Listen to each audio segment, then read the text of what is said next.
포스코 노조가요, 오늘 저녁에 파업 출정식을 예고했습니다. 이 창사 이래 첫 파업 위기에 놓인 건데요. 현장에 나가 있는 저희 취재기자 한번 연결해 봅니다. 배창학 기자 전해주시죠. 네, 저는 지금 서울 강남구 포스코 센터에 나와 있습니다. 포스코 노동조합이 지난주 조합원 투표로 쟁의권을 확보한 가운데 오늘과 내일 오후 6시에 각각 포항과 광양에서 파업 출정식을 예고했습니다. 이에 포스코가 창사 첫 파업에 직면할지 관심이 쏠리고 있습니다. 포스코 노조 측은 회사 측을 상대로 한 교섭 추진력을 모으기 위해 파업 출정식을 한다는 설명입니다. 노조는 조합원 대상의 쟁의 행위 투표 결과 재적 인원의 과반이 넘는 72.25%의 찬성에 따라 파업 등의 쟁의 권리를 확보했습니다.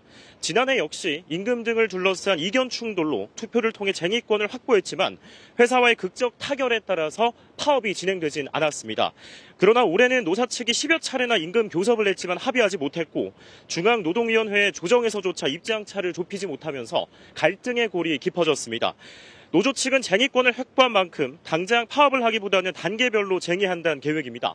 회사 측은 잇따르는 어려움 속에 전향적인 안을 제시했다며 평화적인 교섭 타결을 위해 최선의 노력을 다하겠다는 방침입니다. 네, 최근에 이 포스코가 직면한 문제가 한두 개가 아닌 상황인데 이번 파업 이슈까지 부담이 더 커지는 형국입니다, 배 기자. 네, 실제로 포스코에는 대내외적인 리스크로 잡음이 끊이지 않고 있습니다. 파업이 현실화될 경우 어려움이 커질 수 있다는 것이 전문가들의 분석입니다. 특히 저가 물량 공세로 중국이 엎친 데 도널드 트럼프 전 미국 대통령의 당선으로 미국마저 덮친 형국입니다. 철강업계에 따르면 철강을 아변에서 선으로 뽑는 선제 시장의 경우 글로벌 공급량이 2억 톤에 달하지만 이 수요량은 절반에 못 미치는 9천만 톤에 불과합니다. 수요가 줄면 공급도 줄여야 하는데 중국이 자국 기업들의 보조금을 지원하면서 생산량을 늘리고 있기 때문입니다. 경쟁업체들이 문을 닫을 때까지 출혈 경쟁을 하며 버티겠다는 것인데요.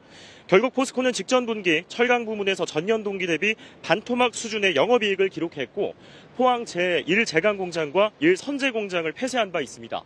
여기에 내년 자국 우선주의 중심의 트럼프 행정부가 출범하면 포스코가 고관세 부과, 쿼터 조정 등으로 타격을 입을 가능성이 높습니다.